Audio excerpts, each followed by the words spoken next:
Assalamualaikum warahmatullahi wabarakatuh. Jumpa lagi dengan podcast SMA Muhammadiyah 1 Yogyakarta. Podcast kita, bincang-bincang kita. Anda semuanya, kawan-kawan SMA Muhammadiyah 1 Yogyakarta, kita jumpa lagi dengan podcast SMA Muhammadiyah 1 Yogyakarta dalam rangkaian kegiatan-kegiatan yang akan kita ulas pada hari ini. Nah, pada kali ini saya sudah berada di Gerha SMA Muhammadiyah 1 Yogyakarta, di mana kita sedang mengadakan project Best Learning. Ya, dan ini dia pameran-pameran yang telah diupayakan, yang telah dilaksanakan oleh peserta didik kelas 12 SMA Muhammadiyah 1 Yogyakarta. Tanpa satu pemateri, ya kita pasti akan mengundang salah satu pemateri kita. Jadi saya pasti tidak sendirian nih. Dan di tempat ini sudah ada rekan saya yang dimana beliau juga pembimbing dari PJBL ini khususnya dalam bidang seni budaya. Assalamualaikum Pak Zaki. Waalaikumsalam Pak Ihsan. Sehat Pak? Alhamdulillah sehat. Terima kasih Pak Zaki sudah berkenan hadir di podcast SMA Muhammadiyah 1 Yogyakarta. Ini menarik sekali karena podcast kali ini sungguh berbeda Pak. Kita berada di sebuah ruangan yang biasanya untuk olahraga dan sekarang ada banyak pameran. Di sini kita kalau lihat di situ pameran seni budaya ya Pak ya, pameran seni budaya dan beragam kreasi-kreasi yang sudah dibuat oleh peserta didik kelas 12. Nah, sebelum ke sana kita akan ngobrol-ngobrol dikit dengan Bapak Ahmad Muzaki, Magister Kesenian, Guru Seni Budaya SMA Muhammadiyah 1 Yogyakarta. Nah Pak Zaki, boleh dikasih tahu nih Pak, ini kegiatan apa sebenarnya Pak ini? Dan dalam rangka apa? Boleh Pak dijabarkan ke teman-teman? Baik, terima kasih Pak Ihsan atas kesempatan ini. Ya. Ini adalah kegiatan pameran seni budaya dalam rangka ujian praktek kelas 12 IPA dan IPS SMA Muhammadiyah 1 Yogyakarta yang dikemas dalam bentuk pameran seperti ini. Nah, ini adalah karya-karya siswa semuanya. Seperti yang ada di samping sebelah saya ini, ada kayu, kemudian ada ukiran, kemudian juga ada yang lainnya. Nah, ini benar-benar karya kreasi hasil daripada pekerjaan siswa kelas 12 tersebut. Semuanya kelas 12 Pak? Iya betul sekali. Oke, semuanya kelas 12 dan ini dilaksanakan tepatnya tanggal 2 Februari ya Pak ya? Iya. Hari Jumat 2 Februari di Gerha As-Sakinah SMA Muhammadiyah 1 Yogyakarta. Nah, tadi sudah dijelaskan nih Pak, bahwa kegiatan ini kan hasil karya Pak. Apakah karya ini ada temanya Pak? Karena kalau saya lihat ini seperti barang-barang bekas ya kawan-kawan semuanya ya. Ini seperti limbah kayu yang sudah tidak terpakai, lalu dicat dan ada aksesoris cermin, jadi aksesoris yang ciamik ini. Nah, boleh tahu Pak temanya apa saja ini Pak? Oke, baik Pak Ihsan.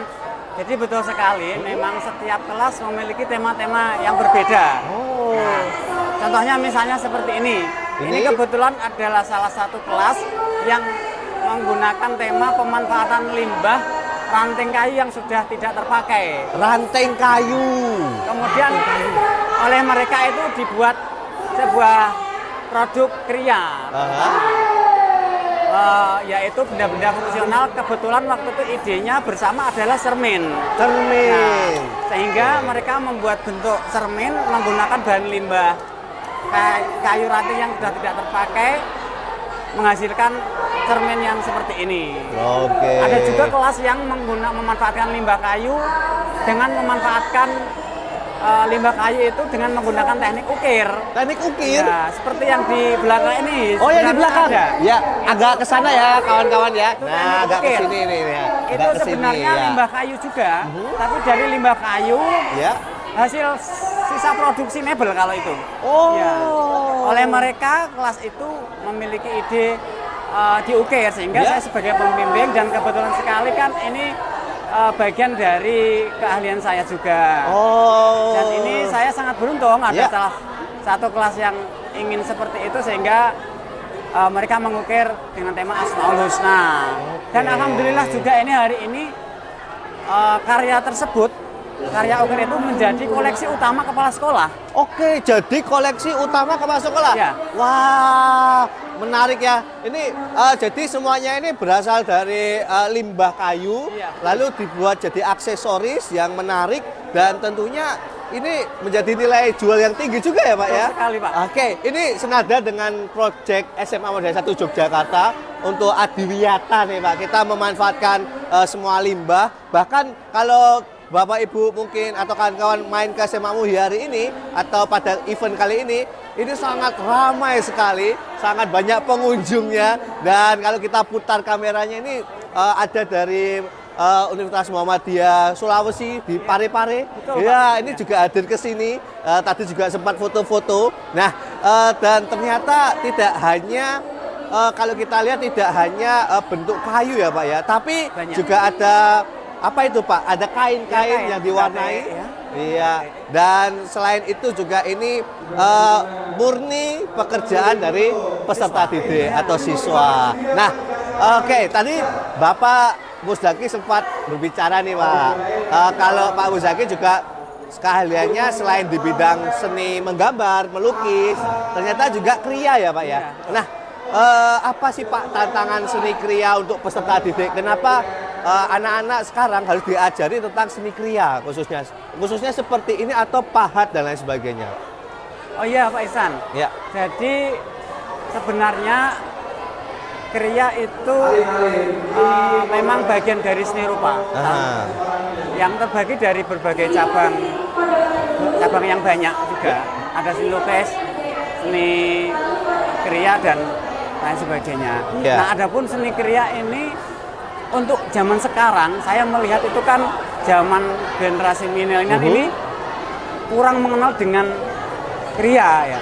Sehingga di dalam pembelajaran saya kenalkan sedikit demi sedikit dan ternyata memang karena belum begitu mengenal akhirnya saya kenalkan langsung dengan produk dan teknik langsung Pak. Ternyata memang bisa menarik ya, bisa Peserta didik tertarik dengan hal itu ya Pak ya? Tertarik sekali. Ya dengan kriya inilah kita bisa mengangkat ekonomi secara pribadi maupun ekonomi secara luas sebenarnya. Oke, dan ini menjadi salah satu pembelajaran efektif untuk peserta didik karena kita juga melihat bahwa kalau kita tuh mungkin ya berwisata lalu menginap di hotel itu kan banyak Pak pernak-pernik seperti ini dan nilai jualnya pasti nggak murah dong. Pak, orang-orang pasti beranggapan kalau oh ini barang bekas nih, barang limbah nih, harganya murah. Kira-kira nih Pak, boleh kasih bocoran Pak. Ini karya anak ini di pengamatan Pak Muzaki selaku seniman, juga praktisi, juga sebagai guru seni budaya yang fokus dalam kriya. Ini kisarannya berapa Pak? Misalnya yang di belakang saya Pak, wah yang lingkaran ini. Wah, kira-kira kisarannya berapa Pak? Baik Pak Ihsan, sebelum kita berbicara masalah harga, Wah, ini. kebetulan sekali saya kan juga pengusaha yang di rumah punya studio mini. Bukan mini Pak, besar malah. Besar. Karena saya juga sudah ekspor. Oh sudah ekspor. Salah satunya yang saya ekspor ke Prancis itu ya produk ini. Model-model seperti ini. Seperti ini. Langsung ke Prancis. Dan ini tidak hanya ekspor, tetapi ini lokal juga. Produk lokal. Di sekitaran Jogja ini, itu sebenarnya banyak dijual di pasar Progo, kemudian di toko-toko, showroom-showroom seperti itu sebenarnya banyak. Termasuk juga saya ini menjual secara lokal. Oh, dan dijual secara lokal juga? Persis ini harganya. Meskipun siswa mungkin belum memberikan harga ya Pak. Contohnya misalnya seperti ini, harga jual untuk pasaran lokal saja ini 180 saya menjualnya. 180.000. Ya. Wow. Ini modalnya berapa anak-anak ini, Pak? Kebetulan saya modalnya itu terdiri dari kaca. Kalau kaca ini harganya kebetulan 18.000. 18.000.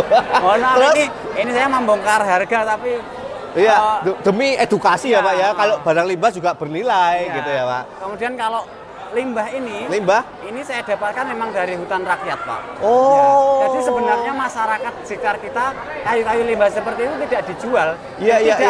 Tidak ada harga resmi dari perhutani ataupun toko-toko gitu, Pak. Ada punya pohon ya, pohon apa mungkin kersen atau apa jatuh terus kita olah ya, Pak ya. Oke. Jadi ini untuk harga ini memang tidak ada ukurannya. Dan ini jadi salah satu momentum Pak Muzaki ya, untuk mengenalkan dan guru-guru lain untuk mengenalkan kepada peserta didik bahwa kita tuh bisa loh berdagang, apalagi berkreasi dengan barang bekas, limbah, dan itu dijual bahkan diekspor. Salah satu contohnya di luar negeri di mana, Pak? Prancis ya, Pak? Saya baru mengekspor untuk produk ke Prancis. Ke Prancis. Satu ini kurang lebih 180.000. Kalau yang ke luar negeri harganya lebih tinggi, Pak. Lebih tinggi lagi. Keren, Pak. Pasti lebih tinggi lagi dan karena ada biaya lain-lainnya, lain-lain sebagainya. Dan juga. Ini patut diapresiasi oleh SMA Muhammadiyah 1 Yogyakarta. Makanya kita harus melaksanakan pameran seperti ini, Pak ya. Dan ini adalah pembelajaran yang luar biasa, khususnya pembelajaran tematik, pembelajaran berbasis proyek. Dan salah satunya pembimbing kita yang luar biasa, Pak Muzaki, yang sudah memberikan inspirasi kepada seluruh siswa. Dan kalau nanti ada kesempatan kita bisa bincang-bincang lagi dengan peserta didik yang tentunya sudah berusaha untuk melaksanakan ya, Pak ya, seluruh rangkaian kegiatan belajar hingga membuat produk yang luar biasa ini. Baik, Pak Muzaki, mungkin terakhir, Pak, karena kita ada keterbatasan waktu. Mungkin adakah tantangan-tantangan ke depannya, Pak, khususnya di dunia seni yang harus peserta didik itu kuasai? Atau mungkin masyarakat, Pak, seperti Pak Muzaki kan selain jadi guru juga praktisi, memiliki studio, mungkin bengkel kayu, atau mungkin produk yang membuat produk-produk berbahan dasar kayu. Apa yang menjadi tantangan untuk masyarakat ataupun calon peserta didik yang ingin sekolah di sini, atau peserta didik yang atau kawan-kawan yang masih lihat suatu momen bahwa ini harus kita ambil ya. Seni itu bukan sekadar untuk kita itu berkreasi, akan tapi juga bisa memberikan feedback yang lebih dari itu. Monggo, Pak. Ya, baik Pak Ihsan. Jadi ada banyak tantangan untuk zaman sekarang. Yang pertama itu saya melihat dari keseluruhan ya. Itu munculnya dari sumber daya manusianya. Oh, SDM-nya. Ya, SDM-nya sekarang itu sedikit perkembangannya. Jadi intinya istilahnya gini. Jadi tidak ada anak muda yang mau bergerak untuk di bidang-bidang seperti ini. Padahal setelah dicoba di SMA Muhammadiyah 1 ini, saya rasa ini cukup berhasil. Karena mohon maaf saya akan tambah ya. Kalau tadi saya bilang yang karya ukuran terkoleksi oleh Bapak Kepala Sekolah. Tapi setelah waktu sebentar, karya ini seluruh karya limbah ini ternyata terkoleksi oleh sekolahan. Wih, keren nih. Apresiasi tinggi dong, Pak. Sehingga harapan saya anak muda zaman sekarang itu harus memang mengenal kriya, baik dari bahan kayu ataupun lainnya. Kemudian betul sekali tadi dibilang bahwa apa itu, Pak, tadi yang terakhir? Terkait dengan tantangannya, Pak. Tantangan ke depan khususnya dunia seni kenapa harus dikenalkan kepada seluruh peserta didik. Nah, ya itu. Jadi memang seni seiring berkembangnya waktu itu berbeda dengan seni sebelumnya.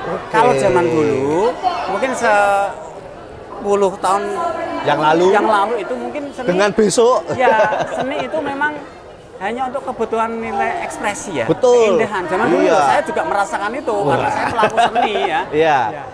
Kemudian tapi sekarang berbeda. Sekarang zamannya berbeda. Seni itu tidak dan jangan hanya digunakan untuk kebutuhan ekspresi saja, tapi seni itu digunakan untuk memenuhi kebutuhan hidup. Wah, nih kebutuhan hidup. Bisa menghasilkan uang. Menghasilkan uang.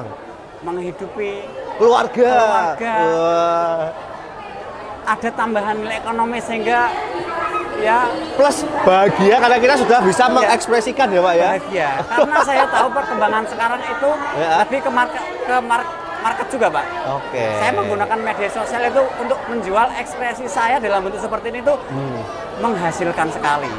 Keren sekali kawan-kawan, dan terima kasih Bapak Ahmad Muzaki, Magister Kesenian atau Magister Seni ya Pak ya. Nah di sini Magister Seni yang sudah memberikan beberan informasi yang penting khususnya dalam pendidikan dan hasil karya pameran PJBL di SMA Muhammadiyah 1 Yogyakarta. Lalu Pak Muzaki juga kita juga diimbau untuk kita berkreasi, memiliki hobi, dan kita siapa tahu hobi itu menghasilkan rezeki untuk kita ya Pak ya. Selain hati juga seneng, tapi juga apa namanya itu pendapatan yang lain atau feedback itu juga didapati oleh kita. Baik teman-teman, kawan-kawan SMA Muhammadiyah 1 Yogyakarta, demikianlah episode pada kali ini, dan sekali lagi terima kasih Bapak Ahmad Muzaki, Bapak Muzaki ya. Pak Zaki ini luar biasa. Dari mana Pak ini Pak? Dan aslinya Pak dari kalau saya asli Jepara. Kelahiran Jepara, Jawa Tengah. Benar Jepara. Ya. Khas kayu Jepara. Terima kasih sudah berbagi info. Dan kawan-kawan, sekian dari kami mohon maaf jika ada yang kurang berkenan. Terima kasih. Assalamualaikum warahmatullahi wabarakatuh and see ya. Kita jalan-jalan ke sana nih Pak. Boleh Pak ya? Boleh. Mari Pak, kita lihat-lihat Pak. Iya Pak.